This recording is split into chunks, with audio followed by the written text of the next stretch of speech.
I got spoiled. No other way to put it. There are a couple dozen bands that I'm a fan of solely because of the fact that I had the opportunity of seeing them live a bunch of times, mostly at festivals. Bands who I could recognize immediately, musicians that never failed to make my day every time I saw them. But maybe because I knew somewhere in my brain that I would be seeing them again before too much longer, I never bothered to sit down with their studio recordings. By far, the biggest of these bands is Phish. I've seen them alone. I've seen them at festivals. I've seen Trey Anastasio's set solo, and I've seen him sitting in with the Allman Brothers. I've seen Mike Gordon's solo set. I've seen Mike Gordon sitting in with O'Teal. I've heard Trey do free jazz with Surrender to the Air. I've heard Mike Gordon play folk with Leo Kottke. But despite all this exposure, aside from spinning Billy Breathes once or twice, I am woefully uninformed of their studio output. And the thing is, my connection to Phish goes deeper than just seeing them live a bunch of times. Back when I was living in the Canal Street Band House on Richmond Street in Tallahassee, so somewhere in the neighborhood of 1991 to 1993, my sister Melody got to be very good friends with Phish. Good enough friends that she would travel with them. Melody's always been good like that. Her personality is such that she's able to make friends very easily. Okay, so I remember one time while still living at the band house, I was sound asleep.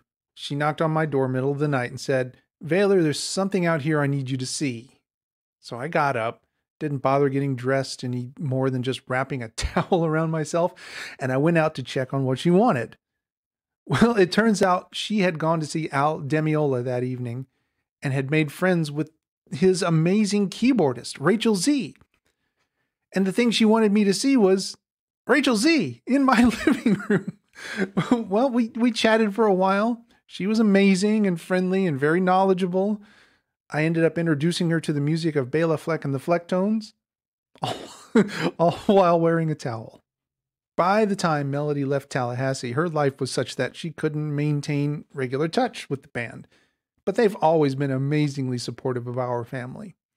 Look, if you haven't done so already, do a YouTube search for Trey's Remembrance of My Father during Trey's set at Wani 2017, the year Butch passed away. It's pretty moving. And if that weren't enough, the luthier that makes Trey's signature guitar is named Languedoc, and my father's retirement house in the country in France is in the Languedoc province. Plus, for whatever reason, Facebook keeps tagging me on pictures of Paige McConnell. So with all of these connections, why don't I know their music inside and out? What's the holdup? Well, have you ever met just a casual Grateful Dead fan? Likes one or two songs okay, but doesn't know their whole albums or live performances? I'm guessing not very often. Usually, if you meet a fan of the Dead, you've met someone who listens to them almost exclusively. Look, once you go down that rabbit hole, you find yourself comparing differences in songs between one tour and another, one show and another, making lists, keeping logs, drafting dream sets, trading tapes, scouring archive.org. It morphs into a hobby, a nerdy, niche, do you want to see my train set kind of a hobby. But I respect that. I can't tell you how many times I've been tempted to dive down the Dead rabbit hole, or Charlie Parker, or Django Reinhardt. But in the domain of nerdy hobbies, if Dead fandom is equivalent to, say, Dungeons and Dragons, then Phish fandom is like Warhammer. You're not only getting the music, the catalog of performances, and the list of covers, but you're also getting into secret handshakes, ritual, lore, ceremonies that only occur in specific times or in specific places. So, while the music I've heard from Phish at every live event I've been to has been superb, without exception, I guess I feared inadvertently finding myself with yet another all-encompassing nerdy hobby. And I already don't have time for the ones I've actually invested in. But I talked to Eric Sanders, my friend and the drummer for the Yeti Trio. And he's somehow found a way to enjoy a handful of Phish albums without it becoming a second vocation. So when I asked him which of their works I should start with, he said his favorite was Rift.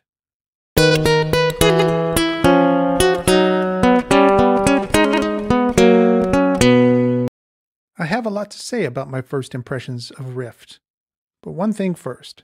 There's a track on Rift called All Things Reconsidered, which is a reinterpretation of Don Vegley's theme to the NPR news program All Things Considered. One thing I noticed as I studied this piece, well, maybe you've noticed it too, the opening theme to Star Trek is almost exactly the same as the opening theme to All Things Considered, played backwards. Star Trek. All Things Considered.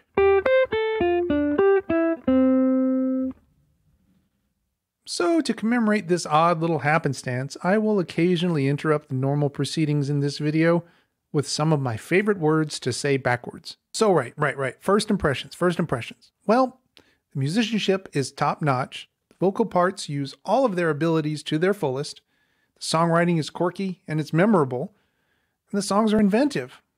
But what struck me the most about this album is the sheer number of musical devices that they use in their composition. And I don't mean technology. You could use this album to teach an intermediate music theory class, especially for some of the less utilized aspects of theory. Rotagia, the instrumental break in Rift, is a great example of motif and variation. A motif is basically a small passage that is repeated, but the passage does not have to be played exactly. So you take one aspect of that passage, such as its rhythmic elements or the shape of the notes, and you repeat it using variations. So if you have a motif of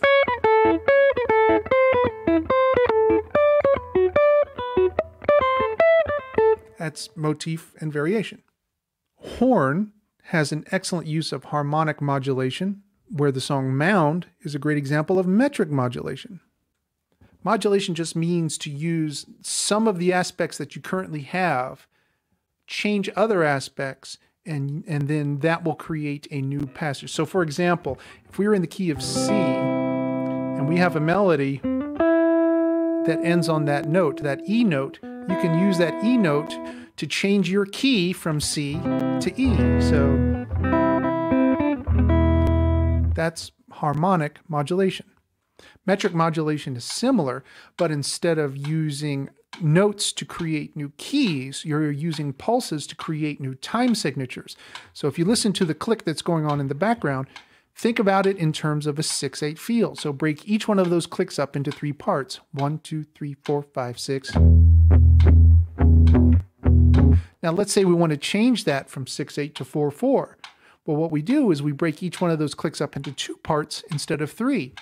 So where we were going 1, 4, 5, 6, 1, 2, 3, 4, 5, 6, we're going 1, 2, 3, 4, 1, 2, 3, 4, 1, 2, 3, 4, 1, 2, 3, 4. And that change from 6/8 to 4/4 over that same pulse is called metric modulation.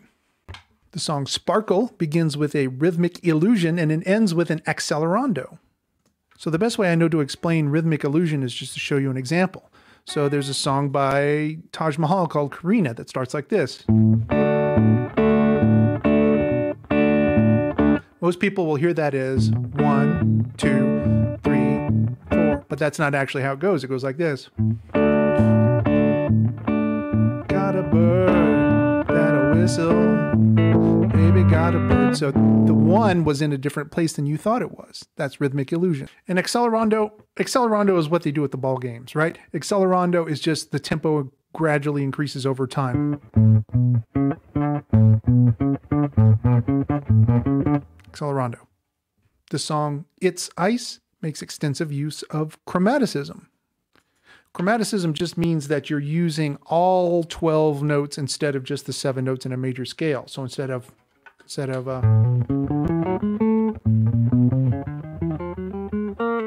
you're using all of them. So for example, there are chords in It's Ice that are similar to those chords are descending chromatically, chromaticism. Silent in the Morning uses an SATB, soprano, alto, tenor, bass, or baritone structure to employ quite a bit of counterpoint. Counterpoint is not the same as harmony. With a harmony line, the 2 lines have the same shape, the same direction, the same rhythms.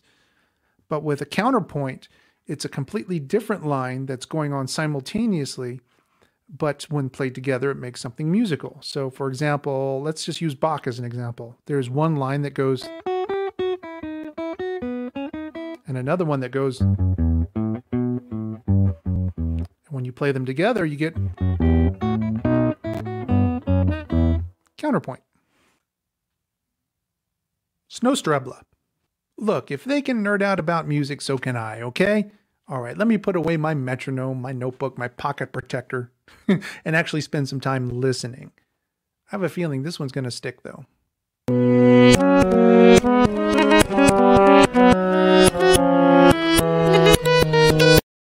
There's a lot to like here. Just like with NRBQ, this is a collection of musicians that are good at what they do, but they maintain a playfulness to their approach. And in any circumstance, that's refreshing. This music also scratches a lot of different musical itches. The songs are complex and layered enough to fit nicely into the collection of any prog rock fan. There are also classical, jazz, and fusion elements executed well enough to satisfy most music snobs, like me. And of course, the jams and the solos are very loose and very skillful, which should come as no surprise at all to anyone with even a tangential knowledge of the jam band scene. But honestly, the thing I wasn't expecting that took me most by surprise was how well laid out the album was as a whole. Listening to the whole thing on headphones put me in the same headspace as I used to find myself in when blissing out to Dark Side of the Moon or Yes's Fragile in high school, or more recently, Mike Keneally's Wooden Smoke.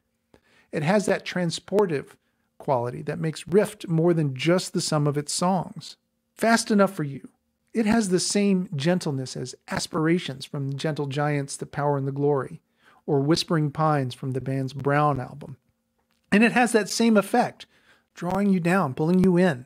Not necessarily a standout song by itself, but it's not a filler either, but it makes the album. It shows that Phish was thinking of Rift in terms of a larger work and not just as a series of smaller ones.